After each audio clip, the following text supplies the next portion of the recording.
Χατζάκη και θα γίνει παρουσίαση του βιβλίου του «Παντοσυλλαβές αμφιβολές». Για το βιβλίο θα μιλήσει ο κύριος Ηρακλής Γιαννάκης, αρχιτέκτον μηχανικός.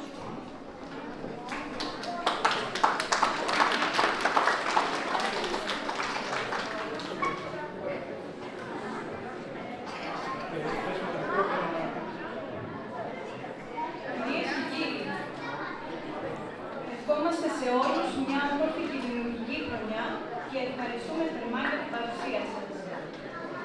Το γεγονός της κοπής της πίτας, πέραν της συμμετοχής μας ως οικογένειας, είναι μια καλή ευκαιρία να τιμήσουμε ανθρώπους που αγαπάμε και εκτιμάμε από καρδιάς.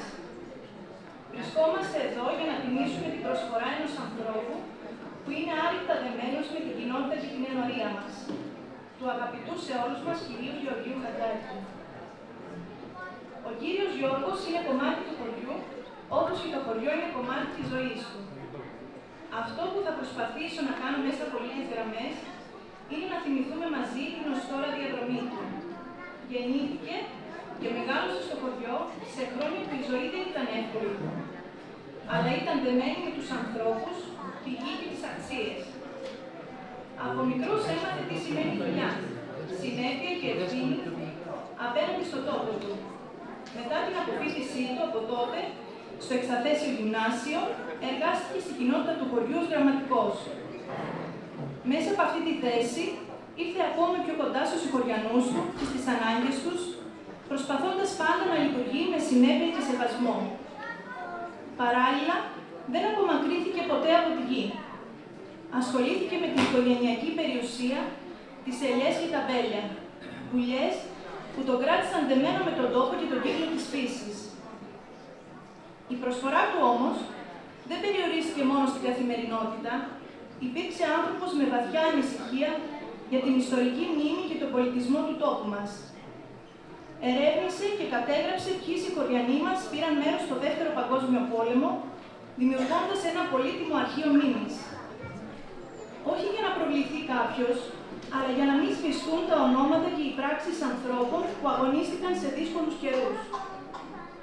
Στο ίδιο πνεύμα προσφοράς, εντάσσεται και η πολιτιστική του συμβολή με την πρόταση στη συντέχνησά του Φωτεινή Χατζάκη της ιδέας για τη δημιουργία ενός πνευματικού κέντρου στο χωριό μας.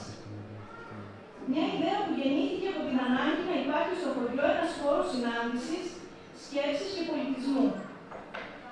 Αργότερα, συνέβαλε συντονιστικά και στην υλοποίησή του, αποδεικνύοντας ότι οι ιδέες έχουν αξία όταν γίνονται πράξη. Για αρκετά χρόνια υπήρξε επίσης ενεργό μέρος της ενορίας του χωριού, υπηρετώντας ως εκκλησιαστικός σύμβουλος, που με την αθόρυβη εργασία του, την ιεροπρέπεια και την διάθεση προσφοράς, μαζί με τους συναδέλφους του Εκκλησιαστικού Συμβουλίου, Γιώργιο Προγαμπράκη, Γιώργιο Γιαννακάκη, Γιώργο Φραγκιαδάκη, Μακαριστό Γιώργο Μιναδάκη και άλλους, συνέβαλε τα μέγιστα στην εύρυθμη λειτουργία της ενορίας μας, αλλά και στην ενίσχυση του πνευματικού έργου.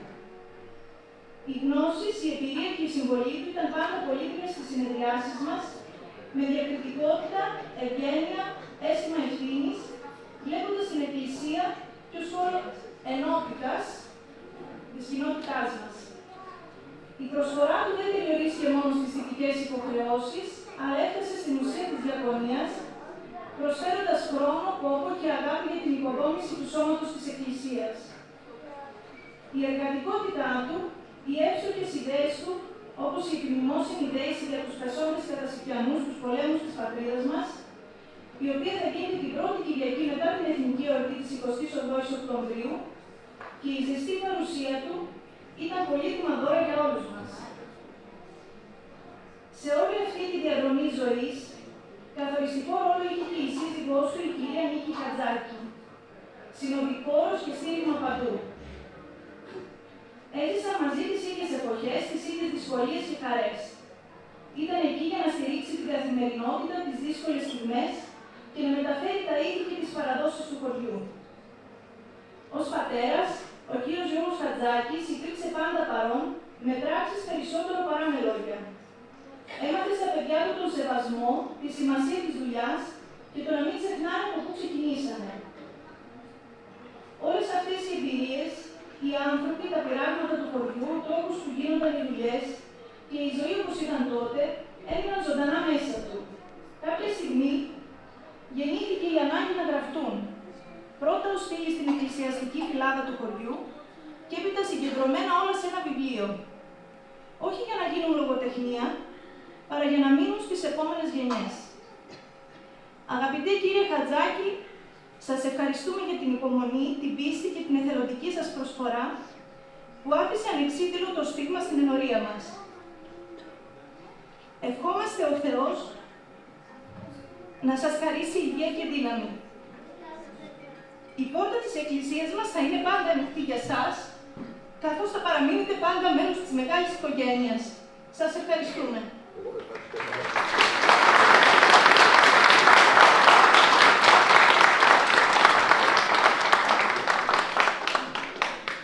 Θα ήθελα να επισημάνω επίσης ότι το βιβλίο που παρουσιάζεται σήμερα, οι κατασιφιανές αφιβολές, αποτελεί φυσική συνέχεια μιας ζωής δεμένης με τον τόπο, τους ανθρώπους και τη μνήμη. Θα παρακαλέσουμε τον κύριο Ηρακλή Πυριανάκη να μας πει δύο λόγια για το βιβλίο. Ευχαριστώ πολύ.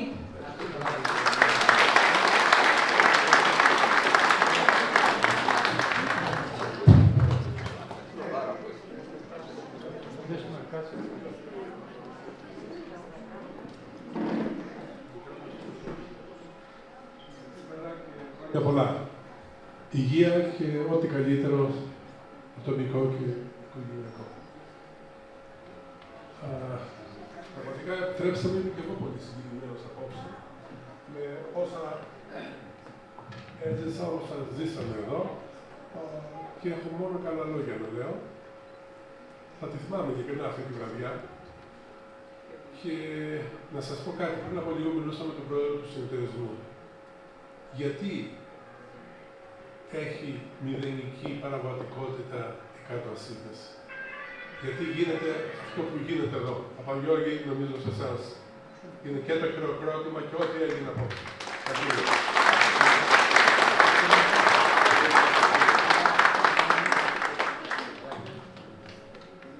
Το βιβλίο του Γιώργου Χατζάκη, «Κατασιφιανές αφιβολές», είναι εξαιρετικό, καλογραμμένο και ευκολοδιάβαστο. Από όλες τις ηλικίες και ανεξάρτητα από το επίπεδο μόρφωσης. Ένα λογογραφικό βιβλίο που ο Γιώργος Χατζάκης παίρνει αφορμή από τα δρόμενα που συνέβηκαν στο χωριό και που δυστυχώς σήμερα τα περισσότερα έχουν εκλείψει. Ο Γιώργος διασώζει τη μνήμη, γεγονότα και πρόσωπα του χωριού. Γεγονότα όμως που συνέβηκαν απαράλλακτα σχεδόν σε όλα τα χωριά της Κρήτης. Καταγράφει την καθημερινή ζωή των κατοίκων από τα παλαιότερα χρόνια μέχρι και την επιβιομηχάνηση της γεωργίας. Την καλλιέργεια δημητριακών, σπορά, θέρος, αλώνισμα, συλλογή καρπού, άλεσμα, παραγωγή προϊόντων σιταριού και δημητριακών. Καλλιέργεια αμπελιού, κλάδεμα, σκάψιμο, κουτσοπούλισμα, τρίγος, παραγωγή σταφίδας, παραγωγή κρασιού, γιορτές, διασκέδαση, πανηγύρια, εκπαίδευση και άλλα. Παράλληλα με την καταγραφή μικρών και ιστορικών γεγονότων που συνέβηκαν στο χωριό, διασώζει πρόσωπα, μνήμες ανθρώπων, αλλά μέσα από την διοίκηση διασώζει και πρακτικές επιβίωσης, όπως η διατροφή, η υγεία, ο τοκετός, αναφορές σε ασθένειες και περιγράφει μεθόδους αντιμετώπισης τους. Μέσα από το βιβλίο περνούν άνθρωποι που δεν ζουν πλέον, αλλά ξαναζωντανεύουν μέσα από τα διηγήματα του Γιώργου. Είναι πολύ ενδιαφέρον να αναφέρω ότι μέσα από τα κείμενα του Γιώργου διασώζονται και πάρα πολλές λέξεις της κρητικής διαλέκτου, που δεν χρησιμοποιούνται πλέον. Ο ίδιος παράλληλα μας δίνει και την ερμηνεία τους. Ένα βιβλίο που δεν πρέπει να λείψει από κανένα σπίτι. Γιώργο, η επιστήμη της λογογραφίας χρωστά σε σένα, διότι με αυτό το βιβλίο συνέβαλες στα μέγιστα στη διατήρηση της ανάδειξης του κριτικού πολιτισμού που δυστυχώς δοκιμάζεται παράπλευρα πολύπλευρα στις μέρες μας. Να σας διαβάσω ένα μικρό απόσπασμα από το βιβλίο για να δείτε πόσο έντεχνα ο Γιώργος καταγράφει την συγκέντρωση του σιταριού. Το 50% εδώ μέσα δεν ξέρετε καν τι είναι το λαμί και εκείνο ακριβώς το σημείο που θα σας διαβάσω τώρα. Ο τρόπος αυτός είναι ο ίδιος και απαράλλακτος, προσέξτε, από τα μινωικά χρόνια. Πέρασε στην αρχαϊκή εποχή, ρωμαϊκή, και στη συνέχεια στο Βυζάντιο και γενικότερα διαμέσου του χριστιανισμού έφτασε στις μέρες μας. Ο χριστιανισμός πάτησε πάνω στις παραδόσεις, τα ήθη και τα έθιμα των αρχαίων Ελλήνων, αλλά έβαλε και τη σφραγίδα του χριστιανισμού. Έτσι είχαμε τη συνέχεια του ελληνικού πολιτισμού. Η μεγάλη μητέρα υπότιμια των Μινωητών, ίδια και απαράλλακτη με το νέο πρόσωπο της Παναγίας. Γράφει ο Γιώργος. Όταν τελείωναν όλες αυτές οι εργασίες και ο καρπός ήταν συγκεντρωμένος σε ένα μεγάλο σωρό στη μέση, αυτό είναι το λαμί που σας είπα. Περίπου στη μέση του αλουνιού, το αφεντικό, ο παραγωγός, με την παλάμη του λύχνιζε. Σχημάτιζε ένα μεγάλο σταυρό στον καρπό από τη μία άκρη του σουρού έως την άλλη. Στεκόταν μετά ανατολικά, έπαιρνε από το σωρό με το αριστερό του χέρι μια φούχτα καρπό, έβγαζε από το κεφάλι του την τραγιάσκα ή το μαντίλι, καμπανί, είναι αυτό που σας είπα νωρίτερα, διασώζει πάρα πολλές λέξεις, που φορούσε και το έβαζε κάτω από την αριστερή μασχάλη, έκανε το σταυρό του, προσκυνούσε τον καρπό και τον άφηνε μαλακά, δεν τον πετούσε πάνω στο σωρό. Το έκανε αυτό διότι θεωρούσε τον καρπό σαν κάτι ιερό και ευχαριστούσε τον Θεό που του χάρισε και αυτή τη χρονιά το θείο αυτό δώρο, που θα του επέτρεπε να συντηρήσει για όλο τον χρόνο την οικογένειά του και τα ζώα, γνωρίζοντας ο ίδιος περισσότερο από κάθε άλλο πόσους κόπους χρειάστηκε και τι κινδύνους πέρασε για να φτάσει επιτέλους σε αυτό το αποτέλεσμα. Το προσκύνημα αυτό γινόταν από όλους τους παριστάμενους, ακόμα και από τα παιδιά. Ήταν πραγματικά συγκλονιστικό να βλέπεις άντρες 2 μέτρα θεριά, άντρες που δεν φοβόταν και δεν υπολόγιζαν τίποτα και που όταν τους κυρίευε το πάθος τριμάτιζαν με το ένα χέρι το χοντρό κρασοπότο, χωρίς τα γυαλιά να πληγώνουν το παχιοπετσαμένα χέρια από τις σκληρές δουλειές.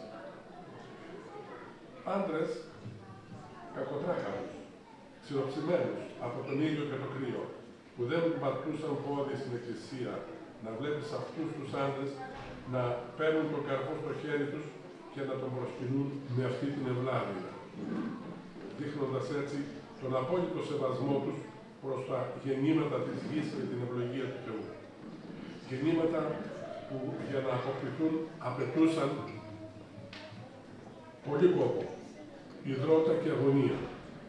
Όμως ήταν και η βάση της διατροφής, το σιτάρι, το κρυθάρι και τα όσπρια για τις οικογένειές τους και τα κτηνοτροφικά όσπρια ή τα γη και τα άχυρα για τα ζώα, που και αυτά ήταν σαν μέλη της οικογένειας, αφού όλο τον χρόνο ήταν οι πολύτιμοι συνεργάτες και βοηθοί. Ο σωρός του καρπού που είχαν μπροστά τους, ύστερα από 10 περίπου μήνες σκληρής δουλειάς, αντιπροσώπευε την αμοιβή τους.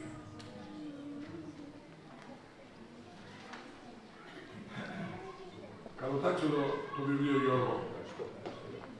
Καλή συνέχεια στο γράψιμο, γιατί είμαι σίγουρος ότι έχεις να προσφέρεις πολλά ακόμα. Παράλληλα, να συγχαρώ τον πατέρα Γιώργη και το Ενοριακό Συμβούλιο του Κάτω Ασιτών για την πρωτοβουλία να τυπώσουν το βιβλίο και για μια άλλη φορά να αναφέρω ότι όπου υπάρχουν οραματικοί άνθρωποι, όπως ο πατέρας Γιώργος, που συντονίζουν και καθοδηγούν τις τοπικές κοινωνίες, αυτές προκόβουν και πάνε μπροστά. Γράφουν ιστορία. αυτές τις πρακτικές έχει ανάγκη η Κρήτη μας, ιδιαίτερα σήμερα. Σας ευχαριστώ πολύ.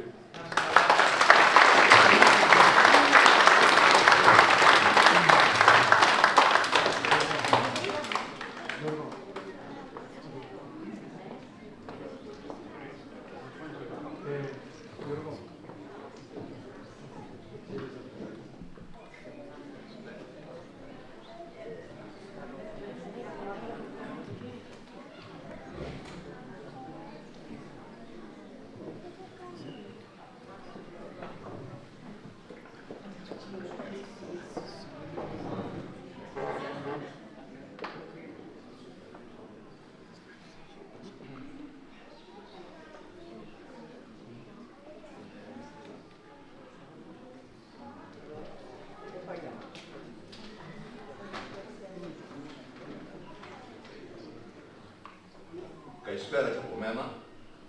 Δεν θα σας καθυστερήσω πολύ, ένα απλό ευχαριστήριο θέλω να κάνω.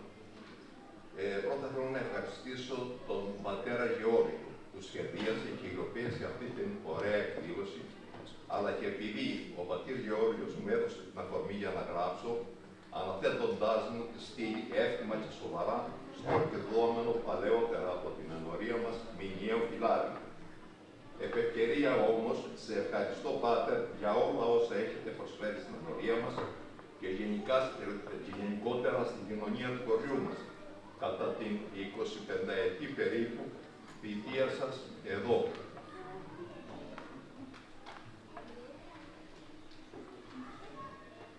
Εύχομαι να σου δίνει ο Θεός δύναμη και υπομονή να συνεχίσεις έτσι για πολλά χρόνια ακόμα το έργο σου. Παράλληλα όμως ευχαριστώ για τους πάντα πρόδειμους, ευγενικούς και άξιους συνεργάτες σου, εννοώ βέβαια τους ενοριακούς συμβούλους σου, αλλά και όλους που προσφέρουν εθελοντικά τις υπηρεσίες τους, πλαισιώνοντας τις διάφορες δραστηριότητες, όπως φροντιστήρια στους μαθητές, κατηχητικά σχολεία, εκπαίδευση στη μουσική, τους παραδοσιακούς χορούς κλπ.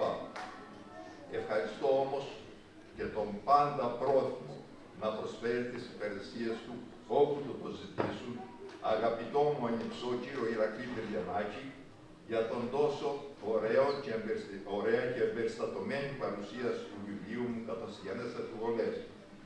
Εύχομαι ο Θεός να δίνει στον ίδιο και στην αγαπημένη μου οικογένειά του υγεία, ευτυχία και ιδέες και μακροημέρες, αλλά ακόμα στον ίδιο δύναμη να υλοποιεί τις ωραίες ιδέες που έχει σαν αρχιτέκτονας για την πόλη του Ηρακλείου. Ένα μεγάλο ευχαριστώ απευθύνω και σε όλους εσάς που ανταποκριθήκατε στην πρόσκληση του εφημερίου μας, τιμήσατε με την παρουσία σας στην εκδήλωση και παρακολουθήσατε τα παιδιά και τα εγγόνια σας να συμμετέχουν ενεργά και τόσο ωραία σε αυτήν.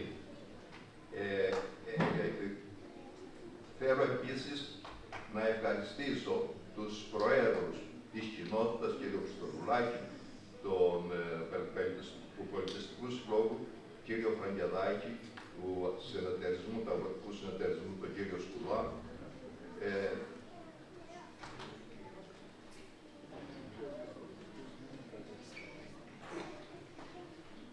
Ευχαριστώ όμως χωριστά τα μικρά παιδιά και τις δασκάλες τους που πλαισίωναν τόσο όμορφα την εκδήλωση. Εύχομαι στα παιδιά να ζήσουν μέχρι βαθιά γεράματα, με υγεία και ευτυχία, να έχουν καλή πρόοδο και να γίνουν χρήσιμοι άνθρωποι στην κοινωνία που θα ζουν.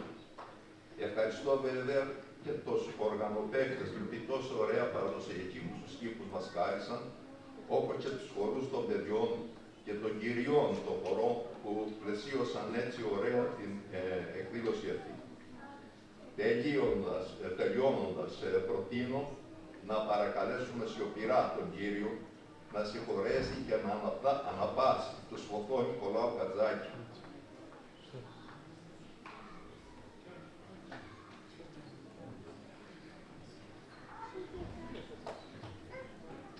Ζαχαρία Νικολάου Χατζάκη και την Κυρία.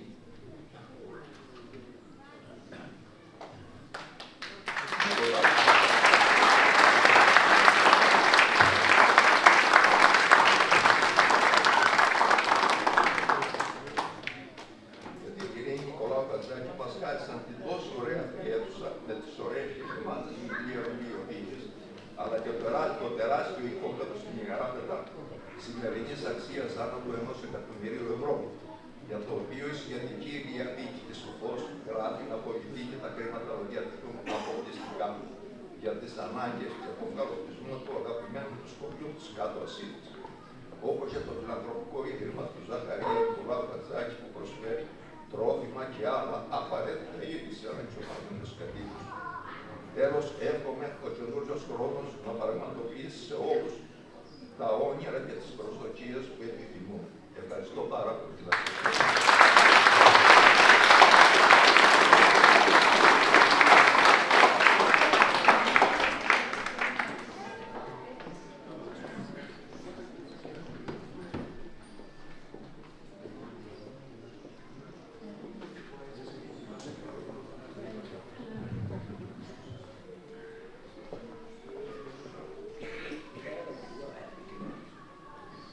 Από την Ιερά Αρχιεπισκοπή Κρήτης για την ενορία μεταμορφώσεως Σωτήρους κάτω Ασιτών. Ευεργετήριον γράμμα. Η ενορία μεταμορφώσεως Σωτήρος κάτω Ασιτών, τιμή συμβουλωμένη των ετοιμότατων κύριων Γεώργιο Νικολάου Χατζάκη, αρετή βίου και ζήλο εν Θεό διακρινόμενων και επιδεικνύμενων ως αυτούς πολιτήμων στήριξε την καθημάς ενορία, καθ' υπεροχήν ήθους και φιλοτιμίαν. Απονέμει αυτό τη ευαρέσκεια και το έπαινον της ενορίας και εν αυτό ιερόν ενθύμημα του παρόντος Ιερού Ναού, φέρον την αποτύπωση της μεταμορφώσεων του Σωτήρος. Κύριος ο Θεός δε, καταξία αυτών πάντα αγαθά, έργα φωτός εργάζεστε, εν υγεία και χάριτη, και ούτως ευδοκίμως εισελθήν εν το παραδείσο της τρυφής.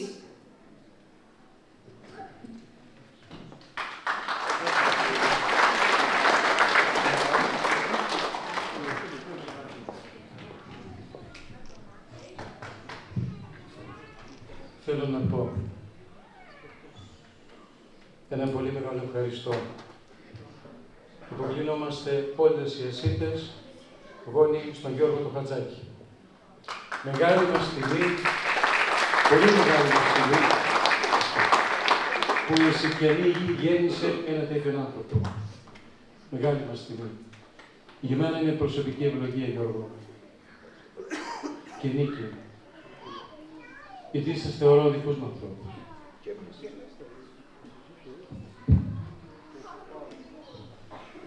Η αγκαλιά σας είναι αγκαλιά χριστιανική. Πολύ μεγάλη. Όποιος έρθει κοντά σας νιώθει ότι είναι παιδί σας. Έζηνωσα και εγώ πριν 25 χρόνια, όταν ήρθα εδώ στην ενορία και μπήκα στο σπίτι σας. Έγινε γιος σας, η γυναίκα μου κόρη σας, η κόρη με γονή σας και τα παιδιά σας αδέρφια μου. Αυτό το συναίσθημα είναι πρωτόγνωρο για μένα. Όμως θα αποκαλύψω κάτι, Γιώργο και Νίκη. Σε αυτό το έργο που είδατε πριν από λίγο, υπήρχαν πάρα πολλοί. Η ιδέα μπορείτε να του πάτε, όμως συνομότησαν αρκετοί. Μην το πες τώρα από οι περιστερές και ότι χαμογελά και πονηρά. Χαμογελά και πονηρά. Πρώτα απ' όλα, τον αγαπημένο μας Ηρακλή, ο οποίος αμέσως ανταποκρίθηκε. Και έχει κι άλλο ο Ηρακλής στο μυαλό του. Δεν θα αποκαλύψουμε τώρα. Σταματάμε εδώ. Όμως, όταν μου γεννήθηκε η ιδέα, πήρα την αδερφή σας στην Θάλια. Ξέρετε ότι ξέρουμε όλοι τη Θάλια πώς πάει. Και λέω, αγαπημένη μου Θάλια, θέλω να συνομωτήσουμε και θέλω φωτογραφικό υλικό από τον Γιώργο. Από πού νομίζετε τα βρήκα εγώ αυτά? Δεν έχω τέτοια αρχεία. Ξέρετε τι Θάλια? Τέλος πάντων, λίγο από εδώ, λίγο από εκεί. Λέω, θα το ψάξουμε.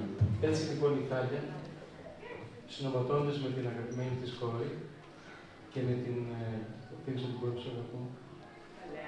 με την Ελεάνα, βρήκαν ένα πολύ όμορφο φωτογραφικό υλικό, έτσι όμορφο που ανταποκρίνεται στην οικογένειά σας με πολλά μηνύματα. Και πέρα τούτου, ζήσατε βοήθεια και από τον Ζαχαρία σου, τον Ζαχαρία μας, ο οποίος έχει ταλέντο συγγραφικό. Είπα λοιπόν στη Ζαχαρία μας, Ζαχαρία, σε παρακαλώ, γλυκέ μου, δώσε μας κάποια βιογραφικά στοιχεία για τον μπαμπά σου, έτσι όπως τον έχει ζήσει. Και το κειμενάκι με πολύ ελαφρές παρεμβάσεις από την φιλόλογό μας στη Δέσποινα και από μένα, όσο αφορά το χρηστικό κομμάτι, βγήκε αυτό το ωραίο αποτέλεσμα. Και ευχαριστώ πολύ, Ζαχαρία μου. Και με την ευκαιρία να ευχαριστήσουμε και την σύζυγό σου, την Μαρίνα, η οποία είναι εκτός, γιατί πολύ μεγάλη προσφορά στο πνευματικό μας κέντρο και στην Ενορία και στον Πολιτιστικό Σύλλογο και στην κοινότητα. Η Μαρίνα, ως διαμεσολαβητής με το Ίδρυμα Χατζάκη, έχει προσφέρει πάρα πολλά με τις μεταφράσεις και μεταφέροντας τα αιτήματά μας, ώστε εμείς σήμερα να έχουμε τη δυνατότητα και να λειτουργούμε ως πνευματικό κέντρο ανεξάρτητα πολλές σε κάποιες δομές, αλλά και ο Σύλλογος και η κοινότητα, υποθέτω, έχει πάρει πολλά πράγματα από αυτό. Θέλω να παρακαλέσω, καθόλου η τιμή αυτή, συνήθως δεν δίνω βραβεία, το ξέρετε όλα τα χρόνια, βάζω τους συνεργάτες μου. Όμως επιτρέψτε μου να κάνω μια παρατυπία σήμερα. Θέλω εγώ, όχι μόνο εγώ, μαζί με τον πρόεδρο της κοινότητας, μαζί με τον πρόεδρο του Πολιτιστικού Συλλόγου, να σας απονέμω αυτό το ευεργετήριο γράμμα. Το λιγότερο που μπορούμε να κάνουμε σας, κύριε Χατζάκη, και τη σύζυγό σας στη Νίκη, ως ένδειξη βαθιάς ευγνωμοσύνης. Γιατί τούτο το βιβλίο, μακάρι, αγαπημένο μου κύριε Ηρακλή, ο κύριος διευθυντής μας που είναι εδώ πέρα, ο κύριος Μιχάλης, και η ελπίδα μας είναι κάπου εδώ, όχι, δεν θέλησε μόνο.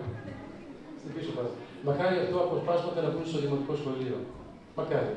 Ευχής έργο θα ήταν.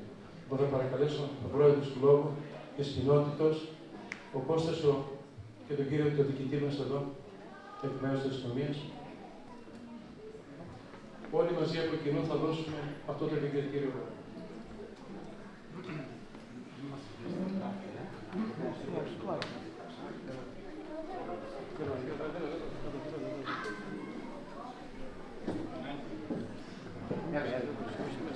Στη μέση.